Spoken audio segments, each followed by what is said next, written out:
వందనాలు చెల్లిస్తున్నాను. దేవుని వాక్యాన్ని మనము చదువుకుందాం.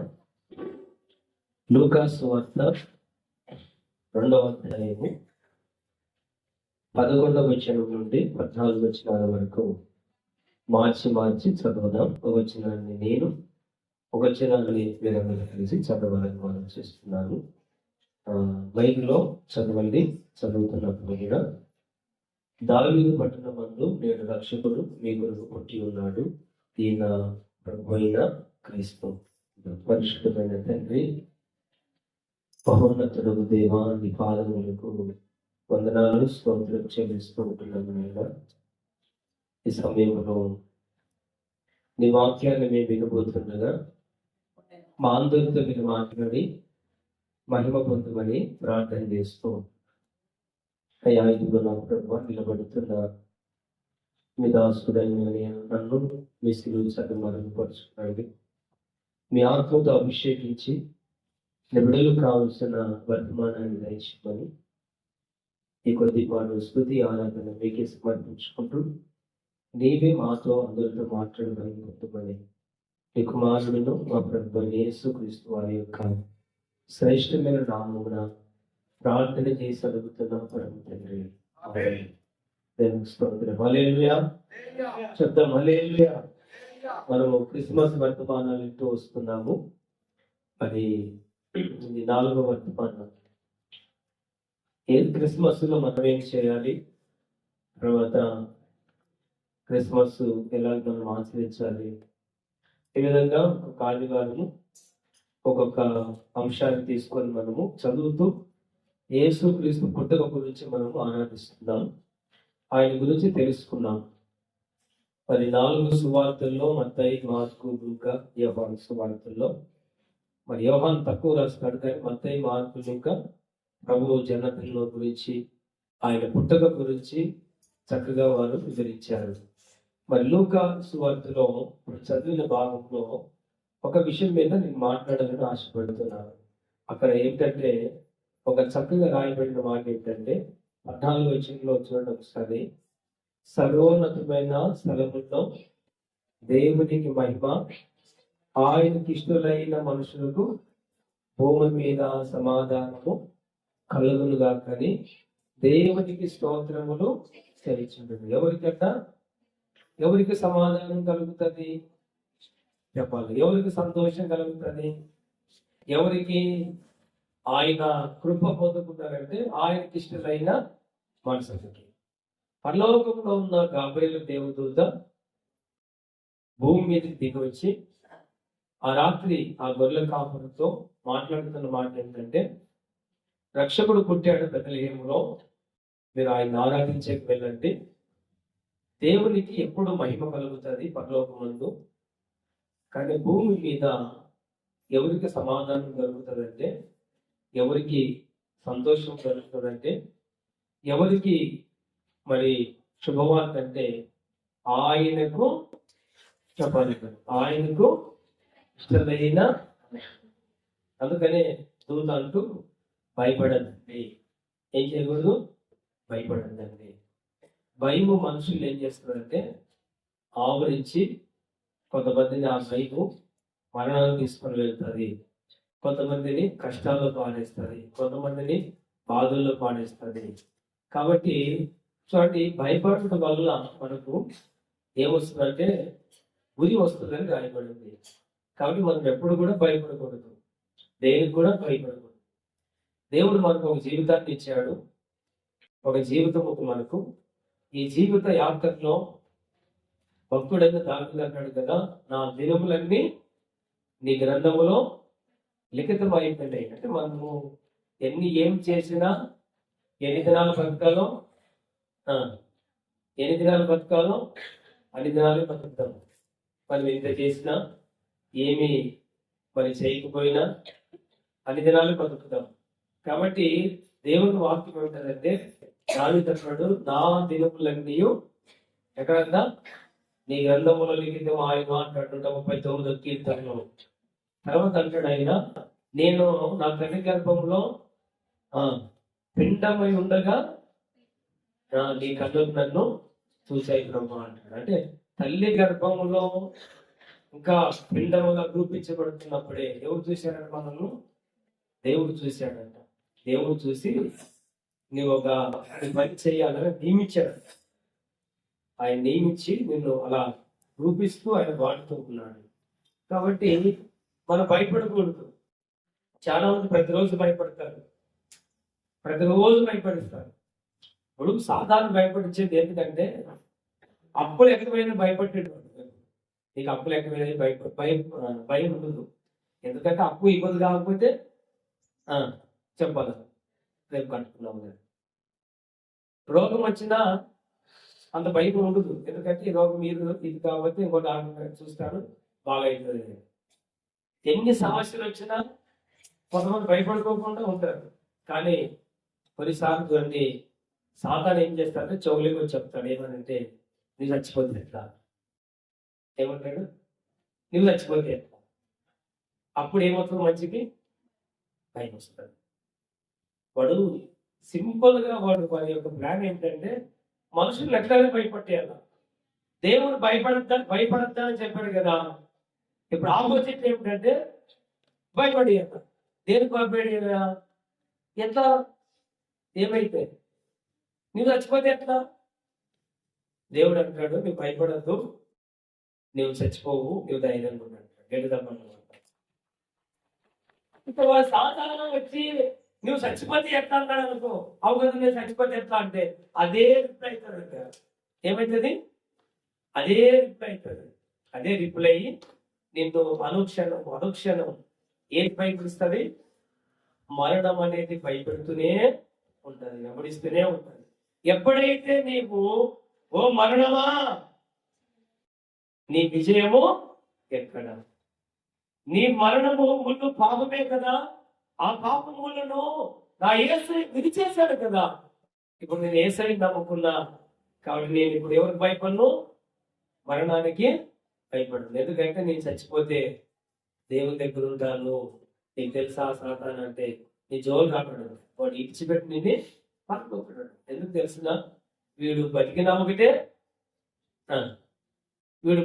ఒకటే, సచ్చినా ఒకటే. వీడు బతికుంటే దేవుని స్తుతిస్తాను, చచ్చిపోతే దేవుని దగ్గరికి పోతాం. వీటితో నాకేం అవసరం? కాబట్టి సచ్చి నాకేం తీసుకోపోయాను కావాలని వాళ్ళ దగ్గరికి పోయి వాళ్ళ పేరెంట్ నుంచి వాళ్ళని మరణానికి అప్పిస్తూ నరకానికి తీసుకొని వెళ్తూ ఉంటాడు. అందుకని దేవుని వాక్యం అంటారు భయపడద్దండి, నేను మీ కొరకు రక్షకుడు ఉదయించాడు. కాబట్టి ఆ రక్షకుడు ఎవరికి సమాధానం ఇస్తాడు? ఎవరికి సమాధానం, సంతోషం, నెమ్మది, ధైర్యం ఎవరికి ఉంటుందంటే ఆయనకి ఇష్టమైన మనుషులకి. ఎవరికి చెప్పండి? ఆయనకి ఇష్టమైన మనుషులకి. చూడండి ఒకసారి ఎబ్రియులకు రాసిన పత్రిక 16వ అధ్యాయం 11వ అధ్యాయము 4వ వచనం చదువుదాం. ఒక మాట ఉంది అక్కడ, చదవండి. 11వ అధ్యాయము 6వ వచనం ఎబ్రియులకు రాసిన పత్రిక. విశ్వాసము లేకుండా విశ్వాసము లేకుండా దేవునికి ఇష్టడై ఉండుట అసాధ్యము. పైన ఆ వైపు పైన అది ఏమంటారు? విశ్వాసం లేకోకుండా దేవునికి ఇష్టడై ఉండుట అసాధ్యము. కింద వచ్చిన చదువు. దేవుని ఎత్తుకొచ్చువాడు ఆయన ఉన్నాడని తను వెతుకు వారికి ఫలము దయచేయవాడని నమ్మవలను కదా. హల్లెలూయా చెప్పండి ఒకసారి. విశ్వాసం లేకోకుండా దేవునికి ఇష్టమైనట అసాధ్యం.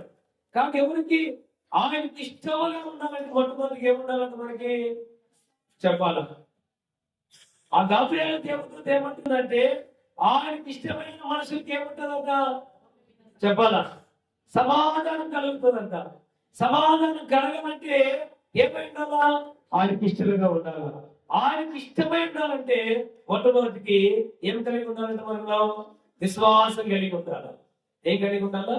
విశ్వాసం కలిగి ఉండాలి. విశ్వాసం లేకోకుండా దేవునికి ఇష్టమై ఉండట అసలు యేసు ప్రభు ఏమన్నాడంటే ఎంత విశ్వాసం ఉండమన్నాడు మనలో.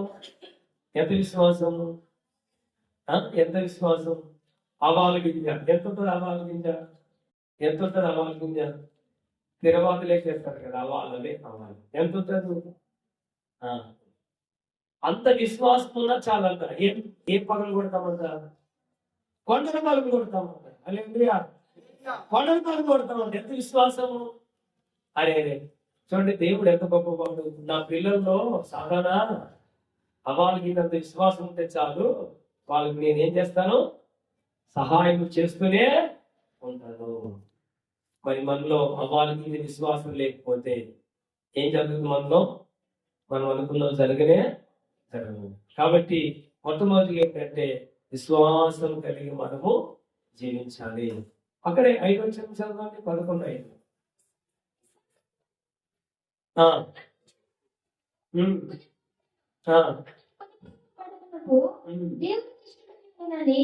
సాక్ష్యం పొందాను.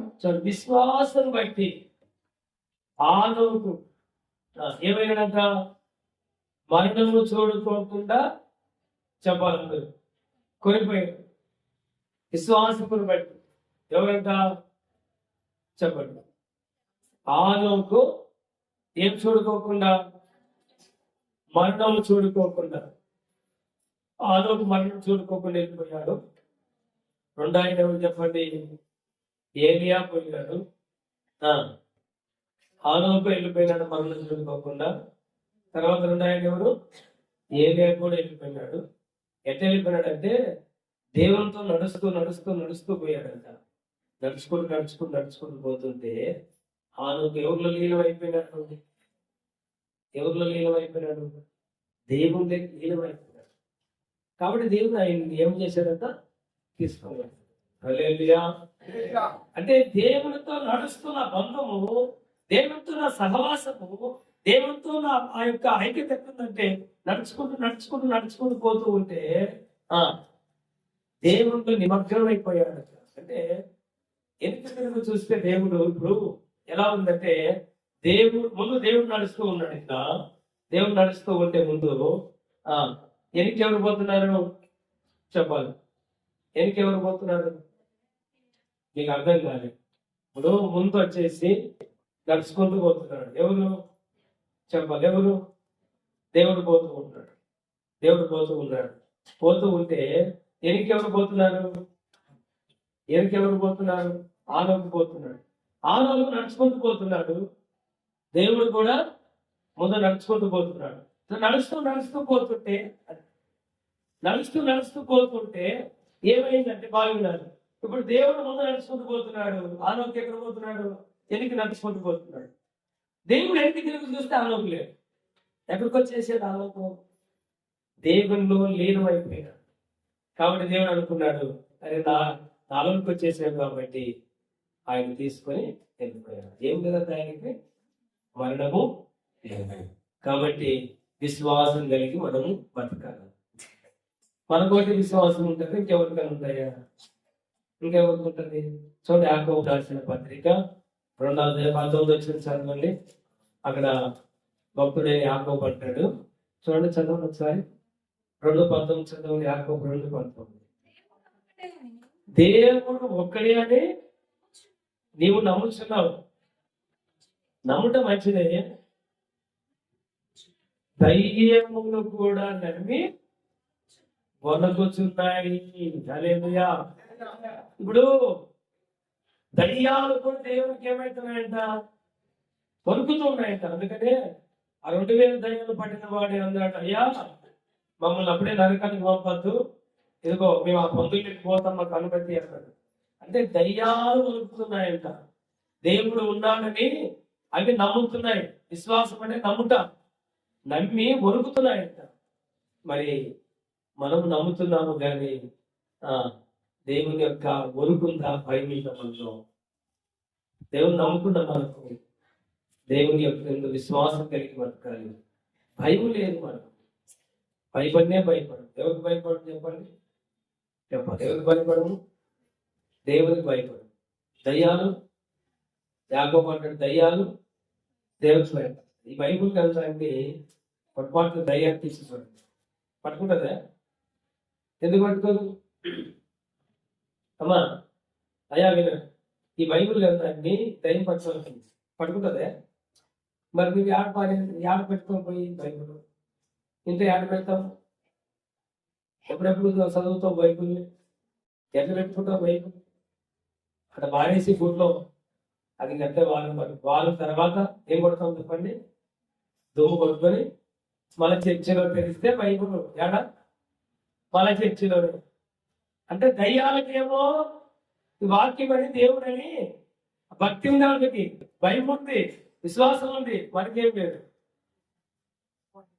బైబుల్ చదవకపోతే ఏం లేదు, మనకు భక్తి లేదు, భయం లేదు. కాబట్టి మనం అనుకుంటాము ఏముందిలే ఇందులో అనుకుంటాము, దయ్యం అనుకుంటుంది. అందులో ఎవరున్నారు? అందులో చెప్పాలి, అందులో ఎవరున్నారు? దేవుడు ఉన్నాడని భయపడుతుంది, ఉరుకుతుంది, నాకు వద్దేమవుతుంది అంటారు. కానీ భక్తుడు అంటాడు, విశ్వాసం కలిగి ఉంటే ఆయనకి ఇష్టలుగా మనము జీవిస్తాము. చూడండి ఒకసారి అపోస్తలుల కార్యము 16:30 చూడండి ఒకసారి. ఒక ఆయన ఆఫీసర్ వచ్చి అడుగుతున్నాడు, పౌలు అడుగుతున్నాడు, అయ్యా ఇదిగో మీలాగా నేను మారాలంటే ఏం చేయాలా? మీలాగా శత్రువులు ప్రేమించే మనసు కావాలంటే ఏం చేయాలా?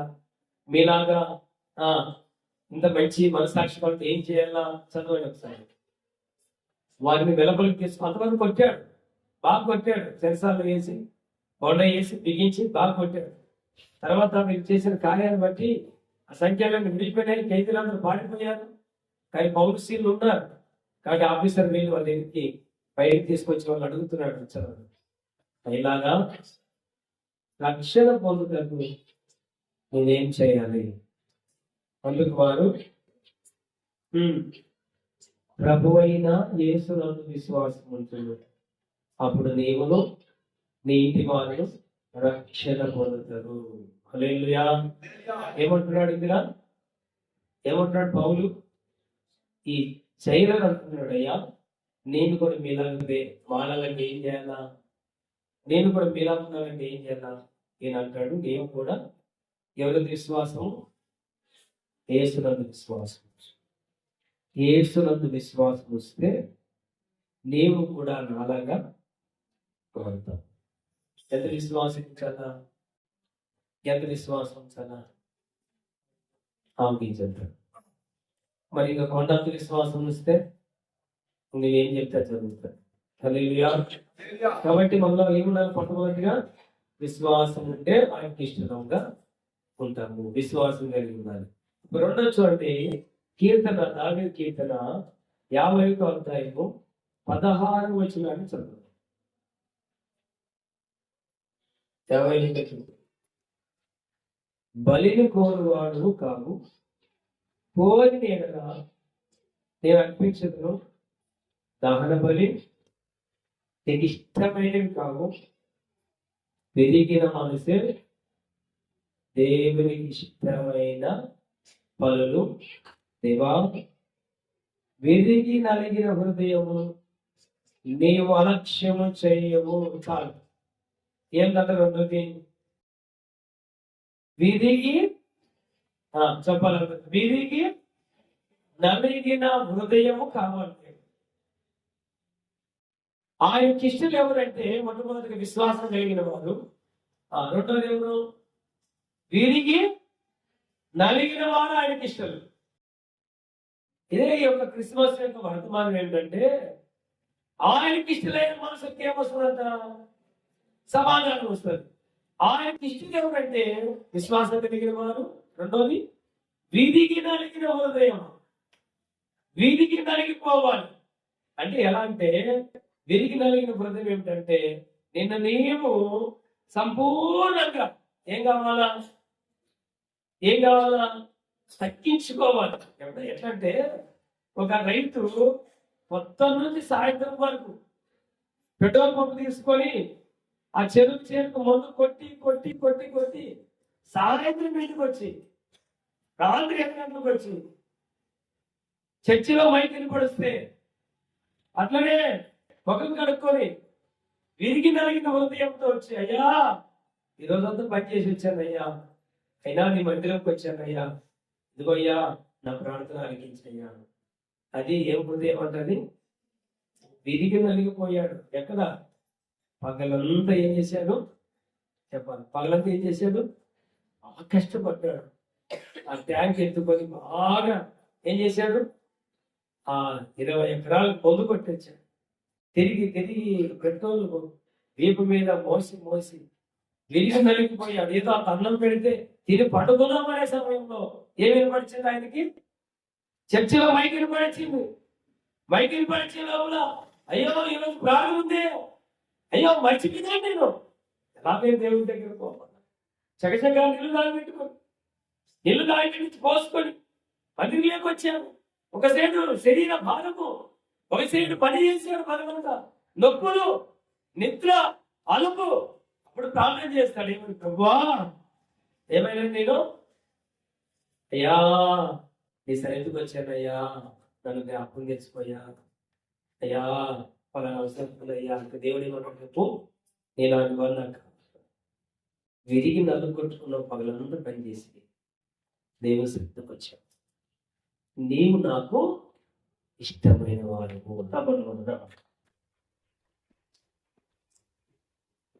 మనం పనికి పోయినా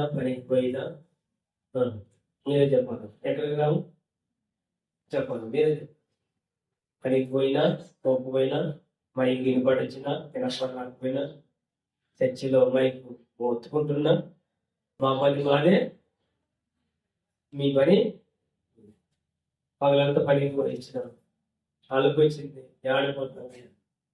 మరి విరిగి నలిగిన హృదయం ఎవరికి ఇష్టం అంట? ఆయనకి ఇష్టం. జ్వరం వస్తే ప్రార్థనకు రాము, తలనొప్పి వస్తే ప్రార్థనకు కదా, అంతే కదా. కడుపు నచ్చిన ప్రార్థనకి రాము, కొద్దిగా చిన్న అలపు వస్తే ఏం రాము, ప్రార్థనకు రాము. కానీ భక్తుడైన దావీదు అంటాడు, దేవా విరిగి నలిగిపోయా, నీకు ఇష్టమైన మర్యాదం. ఒక కాలు విరిగిపోయిందనుకో, బాగా చూడండి, ఒక వ్యక్తి బాగున్నప్పుడు బాగా మర్యాదిస్తాడు. ఆ వ్యక్తి కాలు కొట్టుకుంటున్నాడు అనుకో, ఎవరైనా మర్యాద ఇస్తారంట, ఇస్తారా? ఏమంటారు వ్యక్తికి? కుంటోట. అంటే మనకి ఆవయాలు బాగున్నప్పుడేమో ఒక మర్యాద, ఆవయాలు ఎదిగిపోతే ఒక మర్యాద, డబ్బు ఉన్నప్పుడేమో ఒక మర్యాద, డబ్బు లేకపోతే ఒక మర్యాద. బాగా ఉండాలనుకో బాగా మర్యాద, లేకపోతే ఒక మర్యాద. కానీ దేవుడు అంట, నీవెట్లున్నా ఏమంటాడు ఆయన? నువ్వు ఆయన దగ్గరికి వస్తే నా కుమారుడా, నీవెట్లున్నా పర్లేదు, నీ హృదయం నాకు కావాలి. చూడండి ఒకసారి ఏబు గ్రంథం 5:19 చదవండి.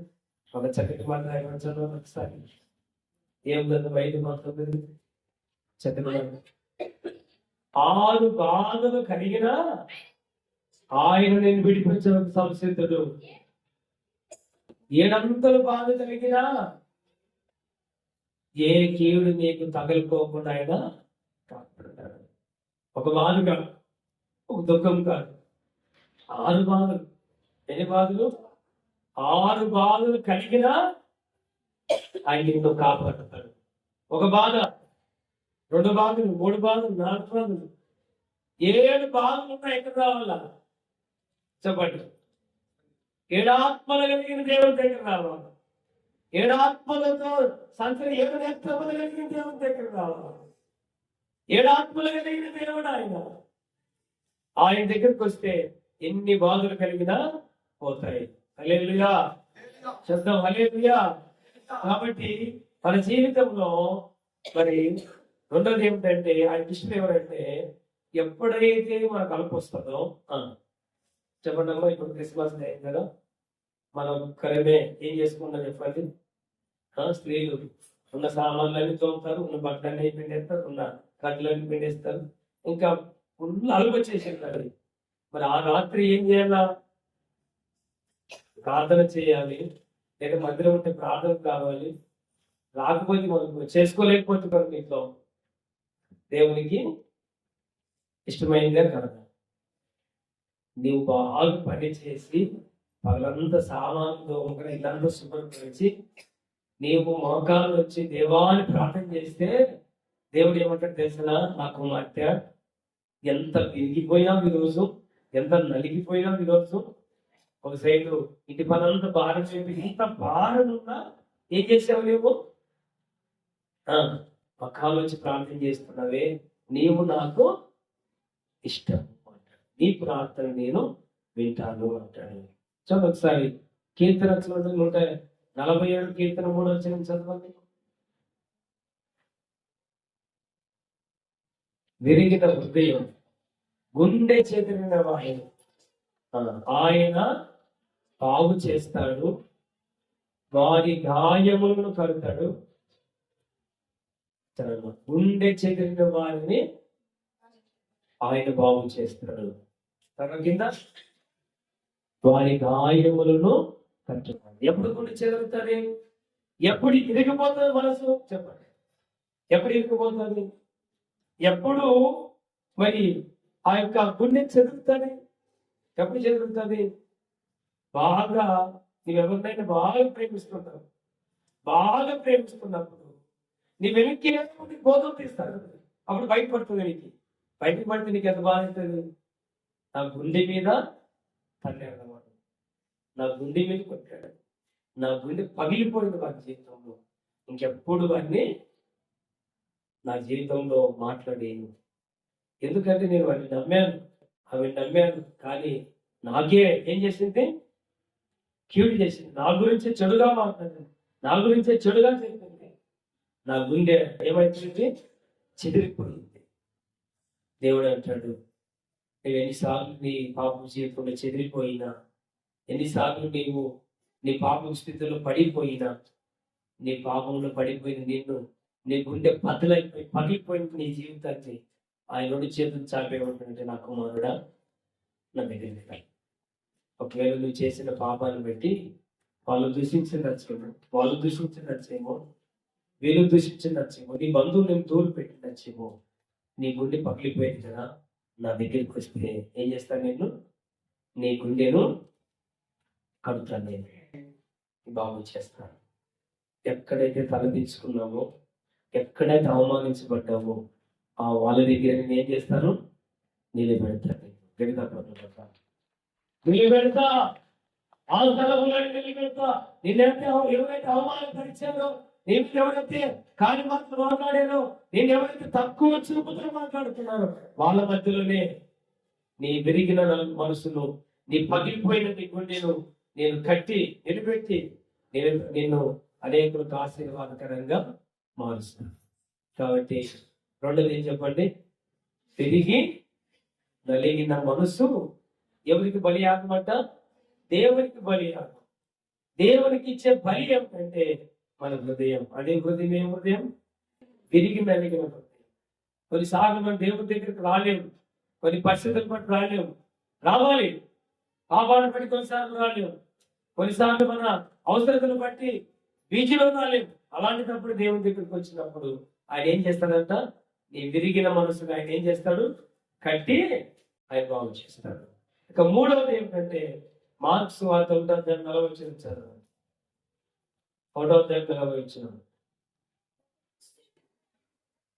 ఒక కుష్ఠరోగి ఆయన దగ్గరకు వచ్చి ఆయన ఎదుట మోకాలు వచ్చి, నీకు ఇష్టమైతే నన్ను శుద్ధినిగా చేయము ఆయనతో చెప్పను. ఆయన వేడుకొనగా ఆయన కనికరపడి చెయ్యి చాపి ఆయన ముట్టి, నాకు ఇష్టమే, నీవు శుద్ధుడు కమ్మని చెప్పాను. హల్లెలూయా. యేసు ప్రభు దగ్గరికి ఒక కుష్ఠరోగం కలిగిన వాడు వచ్చాడు. కుష్ఠరోగం కలిగిన వారిని పాత నిబంధనల ప్రకారంగా ఊరి బయట పెడతారు. ఆ చేతులు నీసులు కారుతుంటాయి, ముఖమంతా ముడతలు పడి ఉంటుంది, కాళ్ళు ఏళ్ళు లోని చేతుకోబోతూ ఉంటాయి, ముఖమంతా కూడా కుచ్చలు పడుతుంటది. భయంకరమైన స్థితి. ఆ వ్యక్తిని సొంతము భార్య భరించలేదు, భర్త భరించలేదు, పిల్లలు బంధువు ఎవరు భరించలేరు. తీసుకొని వీళ్ళు మూడవతులు పెడతారు. ఆ వ్యక్తి పొద్దున సాయంత్రం అన్నం పెట్టేస్తారు. అలాంటి ఒక వ్యక్తి ఎక్కడికి వచ్చాడంట? యేసు ప్రభు దగ్గరికి వచ్చి ఆయన కేకలు వేస్తూ ఉన్నాడు. ఏమని? దావీదు కుమారుడా, నన్ను కర్ణించయ్యా. అయ్యా, ఎవరికి చెప్పలేదు, నా భార్యకి ఇష్టం లేదు, నా భర్తకి ఇష్టం లేదు, నా పిల్లలకి ఇష్టం లేదు, నా బంధువులకి ఇష్టం లేదు. ఎందుకో నాకున్నా కుష్ఠరోగం అంటాడు. కాబట్టి ఎవరికి ఇష్టం లేదయ్యా. ఒకవేళ నీకు ఇష్టమైతే నన్ను శుద్ధిగా చేయి. ప్రభు ఏమన్నాడు? నాకు ఇష్టమే, నువ్వు శుద్ధుడు కావు. ఏ మనసు అంటారు దీన్ని? వినయము మనసు. అంటే తగ్గించుకునే వారి దగ్గర తగ్గించుకుంటే ఆయనకి ఇష్టలుగా బతుకుతాము, ఆయన సమాధానం ఇస్తాడు. వినయము గల వారి ఎదుట ఆయన ఆశీర్వదిస్తాడు వారిని. హల్లెలూయా. కుష్ఠరోగి ఏం చేశాడంటే తగ్గించుకున్నాడు. తగ్గించుకొని దేవుని దగ్గరికి వచ్చాడు. వినయముతో దేవుని అడుగుతున్నాడు. ఏమని అడుగుతున్నాడంటే, అయ్యా నీకు ఇష్టమైతే నన్ను ఏం చెయ్యి, శుద్ధినిగా చెయ్యి. ఆయన అన్నాడు, నాకు ఇష్టమే. అందుకని బైబిల్ చెప్తుంది, తను తాను తగ్గించుకున్నాడంట, ఏం చేస్తాడంట? హెచ్చింపబడతాడు. హెచ్చింపుకున్నాడు, తగ్గించు. ఎప్పుడు కూడా ప్రభు ఏమంటాడంటే, మన సాక్ష్యం మనకు సరిపోతుంది. ఎప్పుడు కూడా మన సాక్ష్యం మనం చెప్పుకుంటుంది. అంటే మన సాక్ష్యం మనం చెప్పుకుంటే రెండు మాటలు చెప్పచ్చు అంటే, కానీ ఎక్కువ నేను అట్లా ఇట్లా చెప్పుకోకూడదు. అని చెప్తే నీ సాక్ష్యం ఏం కాదు, నీ ఎంతకి చెప్పుకుంటున్నావు. నాకు అలా ఉంది అలా ఉంది అది కాదు. నీ గురించి చెప్పే వ్యక్తి ఒక ఆయన ఉండాలి, నీ గురించి సాక్షిగా ఉండాలి. పలానా ఇలాంటి వాడు. అందుకనే మనం వెళ్ళిపోయిన తర్వాత మన గురించి మాట్లాడుకుంటారంట. హల్లెలూయా. మనం వెళ్ళిపోయిన తర్వాత ఏం చేస్తారంట? మన గురించి మాట్లాడుకుంటారంట. ఏమని మాట్లాడుకుంటారు? ఆయన అలా, ఆయన జీవితం ఇది, ఆయన ఇలా బాగా చెప్పాడు, సాక్ష్యం లేచి నిలబెట్టి బైబిల్ పట్టుకొని బాగా చెప్పాడు, కానీ తర్వాత ఆయన సాక్ష్యం అని చెప్పినట్లుగా లేదు, ఆయన జీవితం మాత్రం లేనే లేదు. కాబట్టి ఆయనకి ఇష్టం కావాలంటే మొట్టమొదటి విశ్వాసం కలిగి బతకాలి, రెండవది విరిగిన మనసు, మూడవది వినయం మనసు, విధేయత, తగ్గించుకోవాలి. నయమన్ రాజు భక్తుడైన ఎలీషా దగ్గరికి వచ్చాడు. వచ్చి ఏమంటాడంటే, నాకు కుష్ఠరోగం ఉంది, మీ ఊరు అబ్బాయి నాకు చెప్పి మీకు ఎగ్జామ్ అని నా కోసం మీరు ప్రార్థన చేయవచ్చాడు. రథం మీద ఉన్నాడు, సైనికుని పంపించాడు. పంపిస్తే సైనికుడు వచ్చి చెప్పాడు ఎలీషా, ఆయన కొండ మీద ఉన్నాడు ఇల్లు. అయ్యా దైవజనుడా, మా ఊర్లో మా మంత్రి దగ్గర, మా మంత్రి గారి దగ్గర, మా సైన్యాధికారి దగ్గర మీ ఊరు అమ్మాయి పనిచేస్తుంది. ఆ అమ్మాయి చెప్తే నీవేదో బాగా చేస్తున్నావు కదా, ప్రార్థన చేస్తే బాగవుతుంది రోగము, కాబట్టి వచ్చి ప్రార్థన చేయాలంటే ఆయన ఏమన్నాడంటే, నేను రాను అన్నాడు. ఎట్లుంటుంది? ఒక దేశపు సైన్యాధికారి ఆ ఊరు, వేరే ఊరు దైవజన్ దగ్గరికి పోయి, యెరూషలేములో దైవజన్ దగ్గరికి పోయి, అయ్యా ప్రార్థన చేస్తారా అంటే ఆయన ఆత్మీయత ఎట్లుంటుంది? ఏం పాపం ఏమంటారమ్మా? పొరపాటు ఎవరైనా వచ్చి నిలబడ్డారు మండే దగ్గర, నిలబడి అయ్యా అయ్యగారు నిలబెట్టారు మంత్రి గారు, కొంచెం ప్రార్థన చేయాలంటే పోకుండా ఉంటానా? పోకుండా ఉంటానా? పోతామా లేదా? చెప్పాలి మీరు, పోతామా లేదా? పోవాల్సిందే కదా. కానీ ఎలీషా అన్నాడు, దేవుడు నన్ను నీ దగ్గరికి రామనుకోలేదు. ఎందుకు తెలిసినా, నువ్వు రథం దిగలేదు. అసలు ఆయన రథం దిగుకోకుండా ఒక వ్యక్తిని పంపించాడు. కాబట్టి దేవుడు అన్నాడు, ఎలీషా ఆగు, నీ దగ్గరికి వచ్చాడు కదా, రథం దిగలేదు, నా దగ్గరికి కాదు వచ్చింది. ఎవరి దగ్గరికి వచ్చాడు? ఎలీషా దగ్గరికి కాదు, ఎలీషా ఆరాధిస్తున్న సృష్టికర్త అయిన దేవుని దగ్గరికి వచ్చాడు. నా దగ్గరికి వచ్చిన తగ్గించుకుంటే బాగు చేస్తాను నేను. కాబట్టి నువ్వు తగ్గించుకోవాలి, నీ బాగు నేను తగ్గించుకుంటే నేను తగ్గించబడతా. వాడు రథం దిగిలే, నువ్వు దిగద్దు అంతే, నీ ఇల్లు దిగద్దు. రథం దిగితే ప్రార్థన చేయలేదు, పొమ్మను పోయి ఎంత లేడు వాళ్ళు మరి విశ్వాసం ఉంటే వాడు బాగా అవుతాడు అనే చెప్పాడు ఈ విషయం. పోయి చెప్పు, నీ ఓనర్ చెప్పు, మా ఊర్లో యుద్ధాన్ని 7 మార్లు 3 మార్లు బాగా అవుతాడు. ఈయన చాలా రౌతం అయిపోయింది, చాలా రాసం వచ్చింది. ఏ పాస్టర్ ఈయన? ఏ పాస్టర్? ఆ అమ్మాయి చెప్పిన దాంట్లో కొద్దిగుండేది పాస్టర్. వచ్చి ప్రార్థన చేయటం అంటాడు, వచ్చి దిగి ప్రార్థన చేయంటే మంత్రి వస్తాడంటే, మంత్రి వచ్చాడంటే ఇంత అహంకారమా? అని రోసం మీద వెళ్ళిపోతుంటే తన దగ్గర ఉన్నవాడు అన్నాడు, అయ్యా అయ్యా ఈయన దగ్గర ఉంది అది మునిగితే ఏమైతుంది పోతే ఆయన ఏం చెప్పాడు, మునిగి లేయన్నాడు కదా చూద్దాం అన్నాడు. ఏమైంది చెప్పండి. 7 సార్లు మునిగి లేస్తే ఏమైపోయింది, పసిపిల్ల దేహం వల్ల అయిపోయింది. బాగైన తర్వాత మార్పు వచ్చింది. ఎలీషా ఇంటి దగ్గరికి వచ్చాడు నైమాను సైన్యాధికారి. రథం తిరిగి ఎలీషా దగ్గరికి వచ్చి నిలబడ్డాడు. దిగి ఏమంటాడంటే 2వ రాజుల గ్రంథము 5వ అధ్యాయం 10వ వచనం. రథం దిగి వచ్చి రథం దిగి వచ్చి అప్పుడు అతడు తన పరివారంతో కూడా అప్పుడేమో రథం మీద ఉండి మాట్లాడాడు. రథం మూడికి మనిషిని పంపించాడు. ఇప్పుడు ఏమైనాడు, దిగి దైవజన దగ్గరికి వచ్చి ఏమన్నాడు, అప్పటికిప్పటికి ఎంత తేడా చదవ తెలియక మొదట్లో వచ్చిన మాట నేనే, తర్వాత వచ్చిన మాట నేనే. దైవజన దగ్గరికి వచ్చి అతని ముందర నిలబడి, అయ్యా నా మాట వినయ్యా, చితికించము. ఇప్పుడు ఇశ్రాయేలులో ఉన్న దేవుడు తప్ప లోకమంతటి యందు మా యొక్క దేవుడు లేదని తెలుసుకున్నా, నేను ఎదుగుతూ నాకు తెలిసిపోయింది. ఇప్పుడు నీవు ఇప్పుడు మార్పు వచ్చింది. అప్పుడు ఏమన్నాడు, ఫస్ట్ చెప్పండి పోయా కదా సైనాధికారి వచ్చాడని చెప్పండి, ఆయనకి ఒక సైనాధికారి వచ్చాడు మన దగ్గర ఉన్న వ్యక్తి.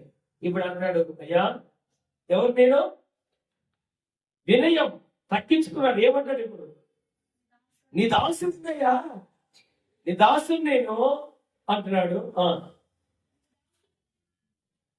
నీ ఆ దాసుడైన నా యొక్క ఈ బహుమానం తీసుకోయా అతనితో చెప్పగా, ఎలీషా ఎవరి స్థానం నిలబడినావో ఇశ్రాయేలు దేవుడైనా ఆ యెహోవా జీవముతో ఏమి తీసుకొని నీ దగ్గర ఆయన చెప్పారు. గడిదా పట్టుకోడదా